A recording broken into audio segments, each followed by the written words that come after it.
Hi guys, welcome to Kuithron Man at my world. So இன்னைக்கு வந்து பாத்தீங்கன்னா object oriented ப்ரோக்ராமிங்ல unit 2ல வந்து பாத்தீங்கன்னா நம்ம இன்டர்ஃபேஸஸ் பத்தி தான் பார்க்க போறோம். அண்ட் வெறும் தியரி இல்லாம ப்ளஸ் ப்ராக்டிகல் ப்ரோக்ராமிங் சேர்த்து தான் பார்க்க போறோம். ஸோ அதனால உங்களுக்கு புரியும் நம்புறேன். அண்ட் அதுக்கு முன்னாடி unit 1 next inheritance, super class, sub class, protected members, constructors in sub class, abstract class and methods, final class and methods, இது எல்லாத்தையும் பற்றி நம்ம ஆல்ரெடி வீடியோ போட்டிருக்கோம். ஸோ பார்க்கலன்னா கவலைப்படாதீங்க, இந்த வீடியோ டிஸ்கிரிப்ஷனில் போய் பார்த்தீங்கன்னா பிளேலிஸ்ட் லிங்க் இருக்கும். அது மூலியமாக இதுக்கு முன்னாடி போஸ்ட் பண்ணப்பட்ட வீடியோஸ் அண்ட் இதுக்கப்புறம் போஸ்ட் பண்ணக்கூடிய வீடியோஸ் எல்லாமே ஆர்டர் வைஸாக இருக்கும். அண்ட் எல்லாமே தியரி ப்ளஸ் ப்ராக்டிக்கல் ரெண்டுமே இருக்கும் கைஸ். ஓகே, இன்றைக்கி நம்ம வந்து இன்டர்ஃபேஸஸ்னால் என்னென்னு பார்க்க போகிறோம். அண்ட் டிஃபைனிங் ஆஃப் இன்டர்ஃபேஸ் எப்படி டிஃபைன் பண்ணுறது அப்படிங்கிற ப்ரோக்ராமில் பார்க்க போகிறோம். அண்ட் இம்ப்ளிமெண்டிங் இன்டர்ஃபேஸ், அதாவது ஒரு இன்டர்ஃபேஸ் எப்படி இம்ப்ளிமெண்ட் பண்ணுறதும் பார்க்க போகிறோம் இந்த வீடியோலேயே. ஓகே கைஸ்,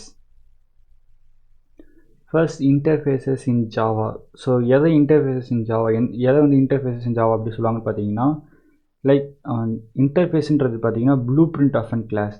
ஸோ கிளாஸே வந்து பார்த்தீங்கன்னா ப்ளூ பிரிண்ட் ஆஃப் அண்ட் ஆப்ஜெக்டை தான் நம்ம என்னென்னு சொல்லுவோம்னா கிளாஸ் சொல்லுவோம். இன்டர்ஃபேஸ் வந்து என்னென்னு பார்த்தீங்கன்னா கிளாஸை விட ஒரு ப்ளூ பிரிண்ட்டை தான் நம்ம என்ன சொல்லுவோம்னா இன்டர்ஃபேஸஸ்னு சொல்லுவோம் guys. Okay, and it has static, constants and abstract methods. ஒரு இன்டர்ஃபேஸ்க்கு வந்து பார்த்தீங்கன்னா என்ன இருக்கும் ஒரு இன்டர்ஃபேஸ்க்குள்ளே அப்படின்னு பார்த்தீங்கன்னா வெறும் கான்ஸ்டன்ட் அண்ட் அப்ஸ்ட்ராக்ட் மெத்தட்ஸ் மட்டும்தான் இருக்கும். நீங்கள் only constant and abstract methods மட்டும் தான் என்ன இருக்குன்னா இன்டர்ஃபேஸஸ்க்குள்ளே இருக்கும். ஸோ அப்ஸ்ட்ராக்ட் மெத்தட்னா it has only head not body. So ஒரு மெத்தடோட ஹெட்டு மட்டும் தான் இருக்கும், பாடியில் இருக்காது. Next, interfaces in Java is a mechanism to achieve abstraction and multiple inheritance. So interfaces ஜாவாவில் வந்து இன்டர்ஃபேஸஸ் வந்து எப்படிலாம் யூஸ் பண்ணலாம் அப்படின்னு பார்த்தீங்கன்னா நம்ம அப்ஸ்ட்ராக்ஷனை வந்து அச்சீவ் பண்ணுறதுக்கும் நெக்ஸ்ட் மல்டிபிள் இன்ஹெரிட்டன்ஸை அச்சீவ் பண்ணுறதுக்கும் இன்டர்ஃபேஸஸ் வந்து நமக்கு ஹெல்ப்ஃபுல்லாக இருக்கும் ஜாவாவில். Next, interface declare by using interface keyword. So interface வந்து எப்படி டிக்ளேர் பண்ணுவாங்க அப்படின்னு பார்த்தீங்கன்னா இன்டர்ஃபேஸ்ன்ற கீவேர்டு யூஸ் பண்ணி தான் இன்டர்ஃபேஸை டிக்ளேர் பண்ணுவாங்க. And it provides total abstraction. So நம்ம வந்து அப்ஸ்ட்ராக்ட் கிளாஸ் பற்றி பார்த்துருப்போம். ஸோ அப்ஸ்ட்ராக்ட் கிளாஸில் வந்து பார்த்தீங்கன்னா நம்மளால் அப்ஸ்ட்ராக்ட் மெத்தட், நான் அப்ஸ்ட்ராக்ட் மெத்தட் ரெண்டுமே யூஸ் பண்ண முடியும். பட் இன்டர்ஃபேஸஸில் அப்படி கிடையாது. அது ஃபுல்லாகவே இன்டர்ஃபேஸ் ஃபுல்லாகவே என்ன இருக்குன்னா டோட்டல் அப்ஸ்ட்ராக்ஷனாக தான் இருக்கும். ஒன்லி கான்ஸ்டன்ட், ஸோ அது மீன் ஃபைனல் இன்டீஜர்ஸ் மட்டும் தான் இருக்கும். அண்ட் நெக்ஸ்ட் அப்ஸ்ட்ராக்ட் மெத்தட்ஸ் மட்டும் தான் இருக்கும். Okay mean all method interface are declare with empty body are public, all fields are public, static and finally by default. So டிஃபால்ட்டாகவே public, static, ஃபைனலாக இருக்கும். ஸோ அதனால் எதையுமே நம்ம என்ன பண்ணால் ஓவர் ரிட்டனும் பண்ண முடியாது அண்ட் மாடிஃபையும் பண்ண முடியாது guys. Next, class that implement interface must implement all methods declare இந்த இன்டர்ஃபேஸ். ஸோ ஒரு இன்டர்ஃபேஸஸில் வந்து நீங்கள் மெத்தட்ஸ் கொடுத்தீங்கன்னா எல்லாமே அப்ஸ்ட்ராக்ட் மெத்தட்ஸாக தான் இருக்கும். ஸோ அப்போ எல்லாத்துக்குமே என்ன இருக்குன்னா பாடி மட்டும், ஹெட்டு மட்டும் தான் இருக்கும், பாடியே இருக்காது. ஸோ அப்போ நீங்கள் எப்படி நம்ம க்ரியேட் பண்ணணும்னு பார்த்தீங்கன்னா ஒரு இன்டர்ஃபேஸ் வந்து நம்மளால் ஸ்ட்ரெயிட்டாக யூஸ் பண்ணவே முடியாது. அதாவது வந்து அது இன்டர்ஃபேஸோட வந்து பார்த்தீங்கன்னா ஒரு ஆப்ஜெக்ட் க்ரியேட் பண்ணி இன்டர்ஃபேஸ்க்குள்ளே இருக்கிறது யூஸ் பண்ண முடியாது. நீங்கள் இன்டர்ஃபேஸை யூஸ் பண்ணணும்னா இன்டர்ஃபேஸ் க்ரியேட் பண்ணிவிட்டு ஒரு கிளாஸ் கூட நீங்கள் என்ன பண்ணணும்னா கிளாஸில் வந்து இம்ப்ளிமெண்ட் பண்ணணும். இந்த இன்டர்ஃபேஸை வந்து பார்த்தீங்கன்னா கிளாஸில் இம்ப்ளிமெண்ட் பண்ணிவிட்டு அண்ட் நெக்ஸ்ட் என்ன பண்ணணும், இதுக்குள்ளே மெத்தட்ஸ் நீங்கள் க்ரியேட் பண்ணி தெரியாமல் ஹெட்டு, அந்த ஹெட்டுக்கு எல்லாமே ஹெட்டோட பாடி ஃபுல்லாக இங்கே வந்து டிக்ளேர் பண்ணிவிட்டு அதுக்கப்புறம் தான் நீங்கள் ஆப்ஜெக்ட் க்ரியேட் பண்ணி யூஸ் பண்ண முடியும் கைஸ். ஸோ ஒரு இன்டர்ஃபேஸுக்கு நம்மளால் ஆப்ஜெக்ட் ஸ்டேட்டாக க்ரியேட் பண்ண முடியாது. சப்போஸ் ஒரு இன்டர்ஃபேஸுக்கு நீங்கள் ஆப்ஜெக்ட் க்ரியேட் பண்ணணும்னா அதை நீங்கள் என்ன பண்ணணும், இன்னொரு கிளாஸில் வந்து இம்ப்ளிமெண்ட் பண்ணணும். ஸோ என்ன இம்ப்ளிமெண்டேஷன் சொல்லிட்டு இடம்னு கேட்டிங்கன்னா, சப்போஸ் இப்போ வந்து இது வந்து பேரண்ட் கிளாஸ், சைல்டு கிளாஸ்னு எடுத்துக்கிட்டிங்கன்னா இதோட ப்ராப்பர்ட்டிஸ் எல்லாம் இதுக்கு இன்ஹெரிட் பண்ண வச்சோன்னா, இன்ஹெரிட்டன்ஸ் நடந்துச்சுன்னா கிளாஸ்லேருந்து கிளாஸ் வந்து இன்ஹெரிட் ஆச்சுன்னா அப்போ வந்து நம்ம என்ன யூஸ் பண்ணுவோம்னா எக்ஸ்டெண்டட் கீவேர்டு யூஸ் பண்ணுவோம். ஸோ இன்டர்ஃபேஸ்லேருந்து வந்து பார்த்தீங்கன்னா கிளாஸ் இன்ஹெரிட் ஆக போகுது அப்படின்னா நம்ம என்ன பண்ணுவோம் அப்படின்னு பார்த்தீங்கன்னா இம்ப்ளிமெண்டேஷன் அப்படின்ற கீவேர்டு யூஸ் பண்ணுவோம் கைஸ். கிளாஸ் டு கிளாஸாக இருந்தால் எக்ஸ்டெண்டு, இன்டர்ஃபேஸ் டு கிளாஸாக இருந்தால் இம்ப்ளிமெண்ட் அப்படின்னு நம்ம சொல்லுவோம் கைஸ். ஸோ இங்கே relationship between class and interfaces இருக்கும். ஸோ இப்போ கிளாஸோட ஒரு கிளாஸ் இன்னொரு கிளாஸ் எக்ஸ்டென்ஸ் இன்ஹெரிட் ஆகிருக்கு அப்படின்னா அதை நம்ம எப்படி வந்து மென்ஷன் பண்ணுவோம்னா எக்ஸ்டெண்டுன்னு சொல்லி கீவேர்டில் மென்ஷன் பண்ணுவோம். அதே ஒரு இன்டர்ஃபேஸ் என்ன பண்ண போகிறோன்னா கிளாஸ் இன்ஹெரிட் பண்ணியிருக்கு அப்படின்னா நம்ம என்ன யூஸ் பண்ணுவோம்னா எக்ஸ்டெண்டுக்கு பதிலாக இம்ப்ளிமெண்ட்னு யூஸ் பண்ணுவோம். சப்போஸ் ஒரு இன்டர்ஃபேஸ் வந்து இன்னொரு இன்டர்ஃபேஸில் வந்து இன்ஹெரிட் பண்ண போகுது அப்படின்னா நம்ம என்ன பண்ணுவோம்னா அங்கே எக்ஸ்டெண்ட் யூஸ் பண்ணிப்போம். ஓகே கைஸ், உங்களுக்கு புரிஞ்சிருக்கோம் நம்புகிறேன். ஓகே, நெக்ஸ்ட் இது வந்து பார்த்தீங்கன்னா மல்டிபிள் இன்ஹெரிட்டன்ஸ். ஸோ அதாவது ரெண்டு இன்டர்ஃபேஸஸ் இருக்குல்ல கைஸ். ஸோ ரெண்டு இன்டர்ஃபேஸ் வந்து பார்த்தீங்கன்னா ஒரு கிளாஸில் இம்ப்ளிமெண்ட் ஆயிருந்ததுன்னா அதை நம்ம என்ன சொல்லுவோம், மல்டிபிள் இன்ஹெரிட்டன்ஸ்னு சொல்லுவோம் கைஸ். ஸோ இதை வந்து நம்ம ப்ரோக்ராமாக பார்ப்போம். நீங்கள் பார்த்தீங்கன்னா தெரியும் இன்டர்ஃபேஸ் வந்து இப்படி தான் நம்ம டிக்ளேர் பண்ணுவோம். ஸோ இன்டர்ஃபேஸ் கிளாஸ் ஏ அப்படின்னு சொல்லி நான் ஒரு இன்டர்ஃபேஸ் கிரியேட் பண்ணியிருக்கேன். அண்ட் இது பார்த்தீங்கன்னா இதுக்குள்ளே வந்து பார்த்தீங்கன்னா ஒரு மெத்தட் இருக்குது. அதில் நீங்கள் நோட் பண்ண வேண்டியது என்னென்னு பார்த்தீங்கன்னா ஒரு இன்டர்ஃபேஸ்க்குள்ளே இருக்க எந்த மெத்தட்ஸுக்குமே பாடி இருக்காது, வெறும் ஹெட்டு மட்டும்தான் இருக்கும். ஓகே கைஸ்யா. அண்ட் நெக்ஸ்ட் இன்னொரு இன்டர்ஃபேஸ் கிரியேட் பண்ணியிருக்கேன் கிளாஸ் பின்னு. அதுக்கு வந்து பார்த்தீங்கன்னா இன்னொரு ஃபங்க்ஷன் கிரியேட் பண்ணியிருக்கேன். அதுக்கு வந்து மை அதர் மெத்தட் அப்படி சொல்லி கிரியேட் பண்ணியிருக்கேன் கைஸ். அண்ட் ஃபைனலாக வந்து பார்த்தீங்கன்னா ஒரு கிளாஸ் கிரியேட் பண்ணியிருக்கேன் கிளாஸ் சின்னு. இந்த கிளாஸில் வந்து பார்த்தீங்கன்னா இப்போ இது இன்டர்ஃபேஸஸை ரெண்டுத்தையும் இன்ஹெரிட் பண்ணணும் இந்த கிளாஸ் சி அப்படின்னா என்ன யூஸ் பண்ணணும், இம்ப்ளிமெண்ட்டுன்றதை யூஸ் பண்ணணும். Okay guys. ஓகே, நம்ம ஆல்ரெடி அங்கே பார்த்த மாதிரி இன்டர்ஃபேஸஸ் வந்து பார்த்தீங்கன்னா கிளாஸ் இன்ஹெரிட் பண்ண போதுனா நம்ம என்ன யூஸ் பண்ணுவோம், இம்ப்ளிமெண்ட்டுன்ற கீவேர்ட் யூஸ் பண்ணுவோம். ஸோ அப்போ இங்கே பார்த்தீங்கன்னா தெரியும் இம்ப்ளிமெண்ட்டுன்ற கீவேர்ட் யூஸ் பண்ணி class A and class B, அதாவது interface class A interface class பின்ற ரெண்டுத்தையுமே என்ன பண்ணுறேன் அந்த கிளாஸ் சியில் வந்து இம்ப்ளிமெண்ட் பண்ணியிருக்கேன். Okay guys. ஸோ இப்போ ரெண்டுத்தையுமே என்ன ஆயிருக்குன்னா கிளாஸ் இன்ஹெரிட் பண்ணியிருக்கு.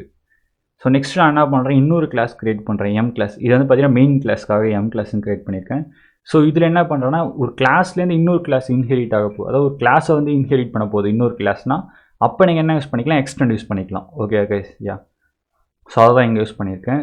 ஓகே, உங்களுக்கு தெரிஞ்சிருக்கும், பார்த்தோன்னே தெரியுது நம்புகிறேன். நான் வந்து இப்போ வந்து ப்ரோக்ராமை உங்களுக்கு ரன் பண்ணி காட்டுறேன் கைஸ்.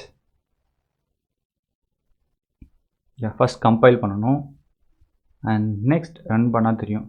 ஃபஸ்ட் நீங்கள் பார்த்தீங்கன்னா hi guys is an of interface class A, இது வந்து பார்த்தீங்கன்னா கிளாஸ் பின்னு இருக்குது. Okay guys.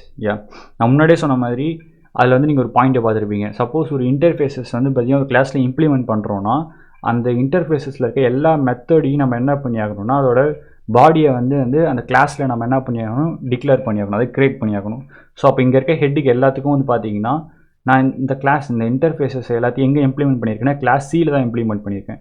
ஸோ அதனால தான் என்ன பண்ணிட்டேன்னா இங்கே இருக்க ரெண்டுத்தோட ஹெட்டுக்கும் வந்து பார்த்தீங்கன்னா இங்கே வந்து பாடி கொடுத்துருக்கேன். Okay guys. ஸோ இப்போ நாங்கள் அங்கே நீங்கள் முன்னாடியே பார்த்த மாதிரி ஒரு இன்டர்ஃபேஸை இன்னொரு இன்டர்ஃபேஸில் வந்து இம்ப்ளிமெண்ட் பண்ணணும், அதாவது இன்ஹெரிட் ஆகணும்னு பார்த்தீங்கன்னா நம்ம என்ன யூஸ் பண்ணலாம்னா எக்ஸ்டெண்ட் யூஸ் பண்ணிக்கலாம். ஸோ அப்போ வந்து இங்கே நான் ட்ரை பண்ணி காட்டுறேன் உங்களுக்கு. எக்ஸ்டெண்ட் கிளாஸ் ஏ. ஸோ அப்போ இந்த இடத்துல நான் என்ன பண்ண தேவையில்லைன்னு பார்த்தீங்கன்னா கிளாஸ் ஏ வந்து எனக்கு கொடுக்க வேண்டிய அவசியம் இல்லை. ஏன்னு கேட்டிங்கன்னா நான் ஆல்ரெடி என்ன பண்ணிட்டேன்னா கிளாஸ் ஏவை வந்து கிளாஸ் பி இன்ஹெரிட் பண்ணிடுச்சு. ஸோ இப்போ இந்த இன்டர்ஃபேஸில் இப்போ நான் என்ன பண்ணிட்டேன், கிளாஸ் பியை வந்து கிளாஸ் சியில் வந்து இம்ப்ளிமெண்ட் பண்ணிட்டேன். ஸோ அதனால் என்னால் என்ன பண்ண முடியும்னா இனிமேல் இந்த ரெண்டு இன்டர்ஃபேஸஸுமே கிளாஸ் சியிலேருந்தே என்னால் என்ன பண்ணிக்க முடியும், அக்சஸ் பண்ணிக்க முடியும் கைஸ். ஸோ ஓகே, இப்போ நம்ம என்ன பண்ணுவோம், அகைன் இந்த ப்ரோக்ராம் கம்பைல் பண்ணி ரன் பண்ணி காட்டுறேன். இந்த எரரோட தான் செக் பண்ணி பாருங்கள். No error. ஸோ பர்ஃபெக்டாக ரன் ஆகுது கைஸ். ஸோ நீங்கள் முன்னாடியே பார்த்த மாதிரி இன்டர்ஃபேஸ்லேருந்து இன்னொரு இன்டர்ஃபேஸ் இன்ஹெரிட் ஆக போதுன்னா எக்ஸ்டெண்ட் கீவேர்ட் யூஸ் பண்ணுவோம். அதாவது ஒரு இன்டர்ஃபேஸ்லேருந்து ஒரு கிளாஸை இன்ஹெரிட் பண்ண ஒரு கிளாஸ் வந்து இன்டர்ஃபேஸை இன்ஹெரிட் பண்ண போதுன்னா அங்கே இம்ப்ளிமெண்ட் யூஸ் பண்ணுவோம். அதே மாதிரி ஒரு கிளாஸ் இன்னொரு கிளாஸை இன்ஹெரிட் பண்ண போகுது அப்படின்னா நம்ம என்ன யூஸ் பண்ணிக்கலாம், எக்ஸ்டெண்ட் யூஸ் பண்ணிக்கலாம் கைஸ். உங்களுக்கு புரிஞ்சிருக்கும் நம்புறேன் கைஸ். அண்ட் நெக்ஸ்ட் என்ன இருக்குது இன்னும் அப்படின்னு பார்த்தீங்கன்னா nested interfaces in Java. A nested interface has another, an interface can have another interface is known as nested interface. For example, so இப்போ கிளாஸ் ஏன்ற இன்டர்ஃபேஸ்க்குள்ளே நான் என்ன பண்ண போகிறேன்னா இன்னொரு இன்டர்ஃபேஸ் க்ரியேட் பண்ணுறேன். ஸோ இன்டர்ஃபேஸ் கிளாஸ் கிளாஸ் டின்னு இன்னொரு இன்டர்ஃபேஸ் க்ரியேட் பண்ணுறேன். அண்ட் இங்கே வந்து பார்த்தீங்கன்னா பப்ளிக் வாய்ட் மை அப்படின்னு மட்டும் சும்மா ஒரு மெத்தட் க்ரியேட் பண்ணுறேன். Okay guys. ஸோ இது ஏன்னா இது வந்து இன்டர்ஃபேஸ்ன்றதுனால இன்டர்ஃபேஸ்க்குள்ளே இருக்க எல்லாமே என்னவாக இருக்கும்னா அப்ஸ்ட்ராக்ட் மெத்தட்ஸாக மட்டும்தான் இருக்கும் கைஸ். அண்ட் நெக்ஸ்ட் நான் என்ன பண்ணிக்கிறேன்னா இந்த இடத்துல என்ன பண்ணிக்கலான்னு பார்த்தீங்கன்னா என்னால் டிக்ளேர் பண்ணிக்க முடியும். ஸோ மையும் டிக்ளேர் பண்ணிக்கிறேன். அண்ட் கிளாஸ் பிக்கு பதிலாக இங்கே என்ன கொடுத்துருக்கேன், கிளாஸ் டின்னு கொடுத்துக்கிறேன். ஓகே, ஸோ இப்போ வந்து நம்ம என்ன பண்ணணும் அப்படின்னு பார்த்தீங்கன்னா நெக்ஸ்ட் இதை கால் பண்ணணும்ல. ஸோ இது எப்படி கால் பண்ணுறது பார்த்தீங்கன்னா இந்த இடத்துல தான் என்ன பண்ணியிருக்கேன், ஆப்ஜெக்ட் க்ரியேட் பண்ணி ஆப்ஜெக்ட் மூலியமாக கால் பண்ணியிருக்கேன். ஸோ அகைன் என்ன பண்ணுறேன், ஆப்ஜெக்ட் க்ரியேட் பண்ணுறேன். ஆப்ஜெக்ட் க்ரியேட் பண்ணிவிட்டு மை அப்படின்னு கொடுத்து கால் பண்ணுறேன் கைஸ். ஸோ நீங்கள் கேட்கலாம், நீங்கள் வந்து ஸ்ட்ரெயிட்டாக அந்த ஆப்ஜெக்ட்டில் வந்து இங்கே இன்டர்ஃபேஸ்க்கு பதிலாக கிளாஸ் பியை கொடுத்து நீங்கள் கால் பண்ணலாமே அப்படின்னு கேட்டிங்கன்னா பண்ண முடியாது. ஏன்னா முன்னாடியே சொன்ன மாதிரி ஒரு இன்டர்ஃபேஸ்க்கு வந்து நம்மளால் ஆப்ஜெக்ட் க்ரியேட் பண்ண முடியாது. ஒரு இன்டர்ஃபேஸ்க்கான உள்ளே இருக்கிறது நீங்கள் அக்சஸ் பண்ணணும்னா நீங்கள் எப்படி பண்ணி ஆகணும்னா கிளாஸ் அது முதல்ல அந்த இன்டர்ஃபேஸ் என்ன பண்ணணும்னா ஒரு கிளாஸுக்கு இன்ஹெரிட் பண்ணிவிட்டு அதுக்கப்புறம் தான் நீங்கள் என்ன பண்ணலாம்னா யூஸ் பண்ணலாம் கைஸ். ஓகே, இப்போ அகைன் அந்த ப்ரோக்ராம் நான் ரன் பண்ணி காட்டுறேன். கம்பைல் பண்ணிவிட்டு ரன் பண்ணுவோம். இப்போ அதே interface ABT. Okay guys. So இதுதான் நெஸ்டட் இன்டர்ஃபேஸ். ஒரு இன்டர்ஃபேஸ்க்குள்ளே இன்னொரு இன்டர்ஃபேஸ் இருந்துச்சுன்னா அது நெஸ்டட் இன்டர்ஃபேஸ்ன்னு சொல்லுவாங்க guys. Okay, next key points to remember about இன்டர்ஃபேஸஸில் வந்து பார்த்தீங்கன்னா we cannot instantaneous interface in Java. So இன்ஸ்டன்டேனியான இல்லை ஆப்ஜெக்ட் கிரியேட் பண்ண முடியாது, ஒரு இன்டர்ஃபேஸ்க்கு ஆப்ஜெக்ட் கிரியேட் பண்ண முடியாது. ஸோ அதுதான் ஃபஸ்ட் பாயிண்ட்.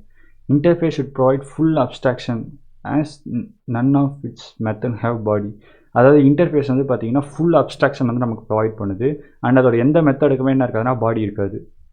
ஆனால் அதர் ஹேண்ட் வந்து பார்த்தீங்கன்னா அப்ஸ்ட்ராக்ட் கிளாஸ். ஸோ இன்னொரு வகையில் நீங்கள் அப்ஸ்ட்ராக்ட் கிளாஸை நீங்கள் பார்த்தீங்கன்னு வச்சுக்கோங்களேன், அது வந்து பார்ஷியல் அப்ஸ்ட்ராக்ஷன் தான். என்ன பண்ணால் அப்ஸ்ட்ராக்ட் கிளாஸ் வந்து ஒரு பார்ஷியல் அப்ஸ்ட்ராக்ஷன் தான் ப்ரொவைட் பண்ணும். ஏன்னா அப்ஸ்ட்ராக்ட் கிளாஸ் நம்மளால் abstract method and non abstract methods ரெண்டுத்தையுமே யூஸ் பண்ண முடியும். Next implement keyword is used by classes to implement interface. So ஒரு கிளாஸில் வந்து இன்டர்ஃபேஸ் நீங்கள் வந்து இன்ஹெரிட்டர் பண்ண போகுது அப்படின்னா நீங்கள் என்ன பண்ணி ஆகணும்னா இம்ப்ளிமெண்டேட்டர் கீவேர்டு யூஸ் பண்ணணும். While providing implementation class of any method of an interface, it needs to be mentioned as public.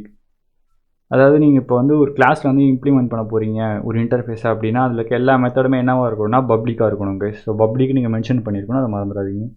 Next a class that implements any interface must implement all method of that interface, else a class should be declared abstract. So ஒரு இன்டர்ஃபேஸை வந்து நீங்கள் கிளாஸில் implement பண்ண போகிறீங்கன்னா அதில் அந்த இன்டர்ஃபேஸில் இருக்க எல்லா மெத்தட்ஸ் நீங்கள் என்ன பண்ணிடணும், அதுக்கான பாடியை நீங்கள் கொடுத்துடணும் கைஸ். ஓகேவா? யா, எல்ஸ் நீங்கள் வந்து சப்போஸ் வந்து டிக்ளேர் பண்ணுறது அப்ஸ்ட்ராக்ட் கிளாஸாக இருந்தால் மட்டும்தான் நீங்கள் வந்து அப்படி எல்லா மெத்தடுக்கும் வந்து பாடி கொடுக்க வேண்டிய அவசியம் இருக்காது. ஓகேவா? Yeah, next interfaces cannot be declared as private protected and transition. So ஒரு இன்டர்ஃபேஸ் வந்து உங்களால் ப்ரைவேட் ப்ரொடெக்டட் ட்ரான்சிஷன் என்ன பண்ண முடியாதுன்னா டிக்ளேர் பண்ண முடியாது. ஏன்னா வந்து இன்டர்ஃபேஸ் வந்து டிஃபால்ட்டாகவே வந்து பப்ளிக் அண்டு ஃபைனலுக்கு வந்து பப்ளிக் ஸ்டாட்டிக் ஃபைனல்லாம் மென்ஷன் பண்ணியிருப்பாங்க guys. Next variable declare interface are public static final by default. Yeah, and next interfaces variables must be initialized at the time of declaration, otherwise compiler will throw an error. Yeah, ஒரு இன்டர்ஃபேஸ்க்குள்ளே நீங்கள் வந்து variable declare பண்ண போகிறீங்க அப்படின்னா நீங்கள் என்ன பண்ணிடணும்னா initialise பண்ணும்போதே அதுக்கான வேல்யூ நீங்கள் என்ன பண்ணிடணும் அசியூம் பண்ணிடணும் கைஸ். ஓகேவா? இல்லைனா சப்போஸ் நீங்கள் வந்து இனிஷியலைஸ் பண்ணிவிட்டு அதுக்கப்புறம் வேல்யூ வந்து டிக்ளேர் பண்ணிக்கலாம் அப்படின்னு வச்சுருந்தீங்கன்னா உங்களுக்கு என்ன வரும்னா கம்பைலர் வந்து எரர் கொடுக்கும். Next insert and implementation class you cannot change a variable declare in the interface because by default it's public static final. அதாவது கைஸ் நீங்கள் வந்து யா, ஸோ இன்டர்ஃபேஸஸில் ஒரு வேல்யூ கொடுத்துட்டு அதை நெக்ஸ்ட் நீங்கள் வந்து ஒரு கிளாஸ் மூலியமாக என்ன பண்ணுறீங்க மாடிஃபை பண்ண ட்ரை பண்ணிங்கன்னா அந்த வேரியபிளுக்கு வேல்யூ அது வந்து நடக்காது. ஓகேவா guys? Yeah, next an interface can extend any interface but cannot implement it. ஒரு இன்டர்ஃபேஸ் வந்து பார்த்தீங்கன்னா இன்னொரு இன்டர்ஃபேஸ் வந்து நம்ம எக்ஸ்டெண்ட் பண்ணலாம், பட் இந்த இன்டர்ஃபேஸ் எடுத்துகிட்டு போய் இந்த இன்டர்ஃபேஸ்க்கு வந்து இம்ப்ளிமெண்ட் பண்ண முடியாது. ஓகேவா? ஸோ அது நம்ம வந்து இம்ப்ளிமெண்டேஷன் எங்கே பண்ண முடியும்னா ஒரு இன்டர்ஃபேஸ் எடுத்துகிட்டு போய் கிளாஸுக்கு தான் நம்மளால் இம்ப்ளிமெண்ட் பண்ண முடியும். Yeah guys, next a class can implement any number of interfaces. So கிளாஸுக்கு வந்து பார்த்தீங்கன்னா நீங்கள் எத்தனை நம்பர் ஆஃப் இன்டர்ஃபேஸஸ் வேணால் இம்ப்ளிமெண்ட் பண்ணலாம், 3, 4, 5 கூட நீங்கள் இம்ப்ளிமெண்ட் பண்ணலாம். And next, if there are two or more same methods, if there are two or more same methods, two interface and class implements both interfaces. அதாவது இப்போ சப்போஸ் 1 or 2 இன்டர்ஃபேஸஸ் இருந்துச்சுன்னு வச்சுக்கோங்களேன், நீங்கள் என்ன பண்ணிக்கலாம்னா ஸ்ட்ரெயிட்டாகவே ஒரே கிளாஸில் என்ன பண்ணிக்கலாம் நீங்கள் இம்ப்ளிமெண்ட் பண்ணிடலாம். அண்ட் நெக்ஸ்ட் வந்து பார்த்தீங்கன்னா class cannot implement 2 interface then have method with the same name but in different return type. So இப்போ என்ன சொல்ல வராங்கன்னு பார்த்தீங்கன்னா ஒரு இன்டர்ஃபேஸில் வந்து பார்த்தீங்கன்னா ஸோ இப்போ 2 இன்டர்ஃபேஸஸ் இருக்குது, 2 இன்டர்ஃபேஸ்லேயும் சேம் மெத்தட் நேம் நம்மளால் கொடுக்கக்கூடாது. ஓகே, நீங்கள் கொடுக்கலாம். எப்போ கொடுக்கலாம் அப்படின்னு கேட்டிங்கன்னா இதோட ரிட்டர்ன் டைப் வேறையாக இருக்கணும். ஃபார் எக்ஸாம்பிள் இந்த மெத்தடோட ரிட்டர்ன் டைப் வந்து ஃப்ளோட் ஆகவும் இந்த மெத்தடோட ரிட்டர்ன் டைப் இன்ட்டாகவும் இருந்துச்சுன்னா அப்போ என்ன பண்ணிக்கணும்னா அது ஏற்றுக்கும், otherwise it's throw an error. And next, the variable names conflicts can be resolved by interface names. Yeah. Next, advantages of interface in Java. Without bothering about the implementation part, we can achieve the security of an implementation. Yeah. In Java, multiple inheritance is not allowed. So Java வந்து நார்மலாக multiple inheritance வந்து not allowed. However, you can interface to make use of it as you can implement through the one interface, more than one interface. So நார்மலாக ஜாவாவில் multiple inheritance வந்து allowed கிடையாது, but நீங்கள் interface use பண்ணுறது மூலிமா உங்களால் என்ன பண்ண முடியும்னா மல்டிபிள் இன்ஹெரிட்டன்ஸ் வந்து அச்சீவ் பண்ண முடியும் கைஸ். இதுதான் இதோட அட்வான்டேஜஸ். அண்ட் தேங்க்ஸ் ஃபார் வாட்சிங் இந்த வீடியோ. Love you guys. இன்னொரு வீடியோவில் மீட் பண்ணுவோம்.